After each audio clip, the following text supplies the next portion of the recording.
dagat. Di nagkulang sa pangaral, busog sa pagmamahal. Marimar, ako si Marimar. Simple man at mahirap, meron ding mga pangarap. Hangad sa pagdarasal, tunay na pagmamahal. Marimar! Delia, pinasusundo ka ni Senyor Gustavo. Bakit daw? Hawak ko na ang resulta ng DNA test. 99.5% match at nagsasabing tunay kong anak. Ako, totoo yung anak. Hindi kita tunay na anak, kundi si Belia! Siya ang tunay na aldama! Ako ang dapat para pa sa resulta! Dahil pinayaran mo yung doktor dun sa lab. Alam na namin ang kawalang hiya mo. Lumayas ka na! Pagsisisihan niyo to! Lalo na ikaw, Marimar!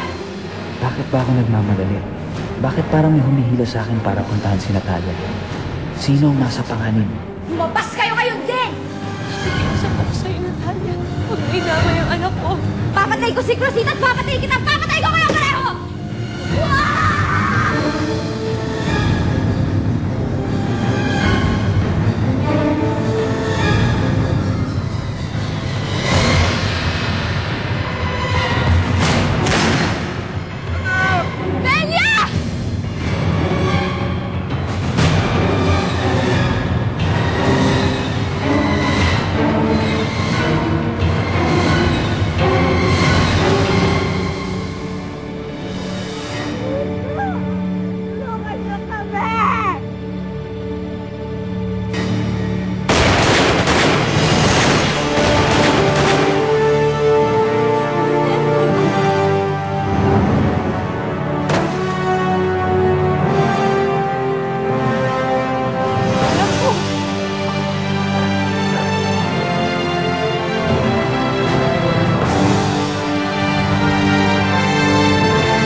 Bawal nung talaga pumasok eh.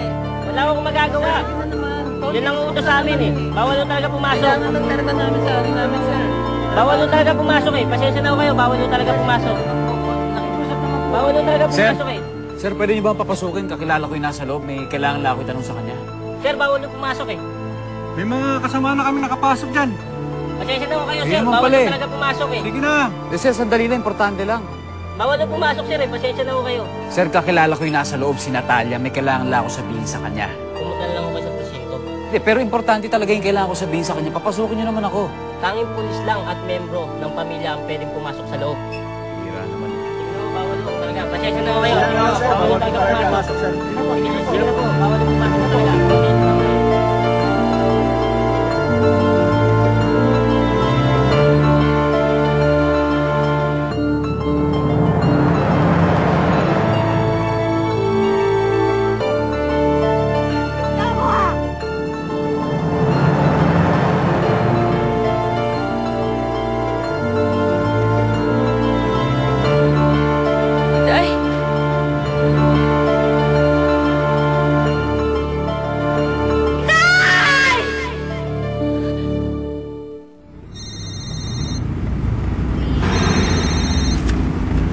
Hello?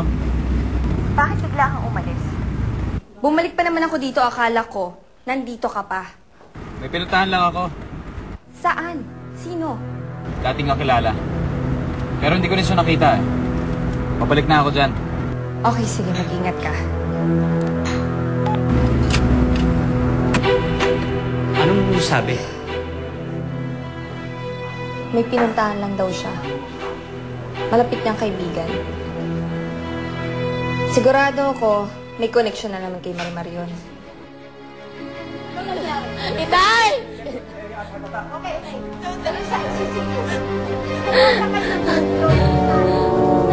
Naka-duty, ha? Okay, I'm in fluid.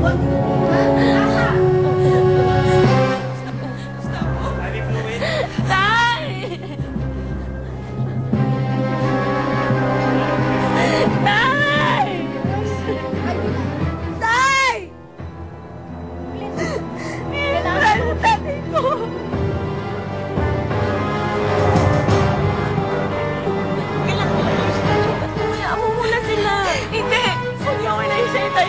Kailangan ako ng inay ko. Belia!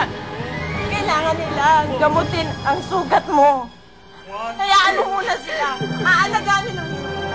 Pagkaan nila, hindi nila papabayaan. Tia Esperanza, gusto ko makasama ang tatay ko.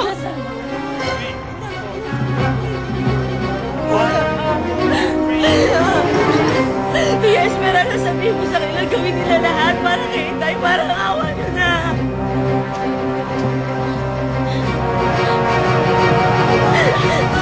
Tatay ko!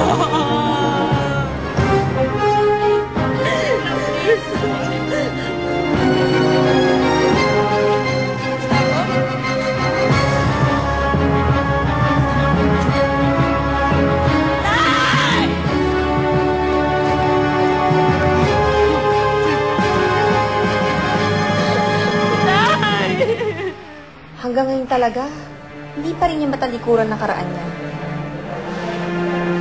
Give him a little more time. It's been a year and a half already. Di pa ba sapat na panahon yun? I've been patient with him. May hangganan din naman ako, no? Ano pa ba dapat kong gawin para mabure ang marimar na yan sa utak ni Sergio? Napapagod na ako. Are you giving up? Are you admitting your defeat?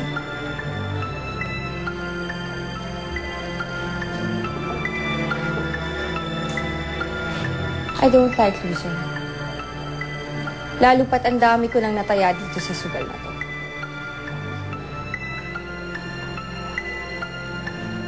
Well, that's the problem. Hindi sugal ang pag-ibig. Walang teknik na pwedeng pag-aralan para lang makasiguro ka sa pagkapanalo mo. Lalo na sa kaso niyo. Hindi mo pa nakikilala kung sino kalaban mo. Mali ka, Anton. Nakilala ko na siya. At yun ang gagamitin kong alas para mapasakan si Sergio. Siguro, Nay, kahit papano nararamdaman niya na nasa peligro ang buhay ng kanyang ina. Sana naman makaligtas si Marimar. Nagkawawa naman to si Cruzita, no? Eh, kung tutuusin, halos ulila na nga siya sa kanyang ama. Pati ba naman sa nanay? Wawang bata. Nay, siguro naman, hindi pa hihintulutan ng Diyos na mangyari yun. Huwag tayo mawalan ng pag-asa. Malakas si Marimar, makakaligtas siya. Sa ngayon, wala naman tayong magagawa, kundi magdasal at maghintay. Kaya ikaw, ha? Anak, magdasal ka kay Papa Jesus, ha? Sabihin mo, iligtas si Nanay Marimar mo, ha? Ano na kaya ang nangyari kay Marimar? Diyos mio, kinakabahan ako. Nainip sa kahihintay sa'yo si Miss Kim. Lately nga, napapansin ko, parang nauubos na ang pasensya niya sa'yo. Hindi ko naman siya masisi. Pare, nakikinig ka ba sa akin? Ay, sorry. May iniisip lang ako eh. Si Marimar na naman. Ako ba, pare? Kanina pa ako parang may kapas sa dibdib ko eh. Hindi ko mapaliwanag pero parang may masamang nangyayari. Alam mo, pare, nasobrahan ka lang sa pag-inom ng kape. Hindi, seryoso ako. Ako ba? Hindi ko may paliwanag pero ang lakas ng kutob ko na nasa panganib si Marimar. Ang itay ko! Kailangan ako ng itay ko! Ma'am, huwag po kayo masyado malikot. Marami pong lutuan. Baka po nawala ang sugat mo. Ang itay ko! Kailangan niya ako!